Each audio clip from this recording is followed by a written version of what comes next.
DeMar DeRozan sitting this game out, the last one before NBA All-Star Weekend for the Chicago Bulls. They got a very big task in their building. Giannis Antetokounmpo and the Milwaukee Bucks, who have won 11 games in a row. You see Giannis finding Javon Carter for three. That dish gives Giannis the franchise lead for assists in Milwaukee Bucks history. Jrue Holiday also doing some dishing, finding Brook Lopez inside. But if you're a Bucks fan or a Giannis fan, this was a very unpleasant sight for you. Giannis going up for the rejection, kind of collides with Kobe White and injures his right hand, and that is the end of the Greek Freak's night. Sprained wrist is what they're calling it as of right now. Definitely not good news. We'll see if Giannis is ready to go for the All-Star game. He is a team captain, but for this game against the Bulls, it was none other than his big fella teammate Brook Lopez channeling his inner Giannis. Lopez putting up some buckets.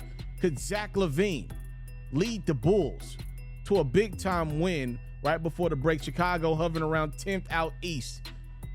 Lopez and Milwaukee says no, though. That score puts the Bucks up 12 at the half, third quarter. More of the same. How about Brook Lopez, a season-high 33 points. Chicago trying to make a run. It's Nikola Vucevic inside. Jrue Holiday, he's still out there. No Giannis, no Middleton. Who cares? Look at this crew in Milwaukee get it done. Javon Carter, a dime to Lopez, and then AJ Green for three. How about Javon Carter becoming Jrue Holiday and AJ Green becoming Chris Middleton late in this one as the Bucks continue their winning ways. Not only against the Bulls, they've been dominating them the last couple years, but against the NBA, no Giannis, no problem. Milwaukee wins their 12th game in a row. They improved to 41-17 as we enter the All-Star break. Obviously, the big question will be Giannis' health. They win 112-100 over Chicago. Really quickly, before we talk about Giannis and the Bucks, I want to say this about the Bulls. You got to win that game, right? I understand you didn't have DeMar DeRozan, but with Middleton and Giannis pretty much missing the entire game, you gotta win that one, right? Zach LaVine and Nikola Vucevic out there against Jrue Holiday and a shorthanded Bucks team, you gotta win that one. Who knows what happens? You get one of those wins going into the All-Star break. We've seen this Bulls team get hot last year. Who knows what happens with about 20-some games to go? Maybe they get a better seed in the play-in tournament. Hey, maybe you find a matchup that makes sense for you in the first round. To be honest, the matchup for Chicago is anybody not named the Milwaukee Bucks in the playoffs.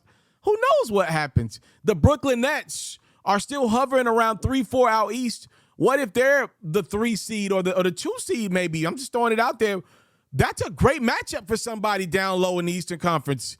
That Brooklyn Nets team that got to about 40 wins with Kevin Durant and Kyrie, now depleted in rebuild mode. I'm just saying, anything could happen for Chicago, but losing games like that just ain't going to get it done. Now, I want to swing over to the Greek Freak. Obviously, the whole NBA world took a deep sigh with him going down, and I just want to say this as we get into All-Star Weekend. Dear everybody out there, please, no injuries, all right? Look, we need everybody for the betterment of this last part of the season healthy, all right? So no injuries. I don't even care about the All-Star game this year. I have cut my losses with the All-Star game. I'm so sick of guys missing games for whatever reason. I just don't want any injuries coming out of the game. And again, I know that doesn't probably sound the best for the fans that have paid their hard-earned money for Utah, but I'm sorry. I'm going to be selfish about this one. I don't care. I just want no injuries All-Star weekend. I don't care. I don't care.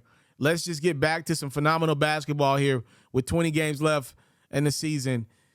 Giannis, we'll see what happens with him. I mean, that didn't look good. I mean, that's a dude that has a high pain tolerance. He doesn't miss a lot of games.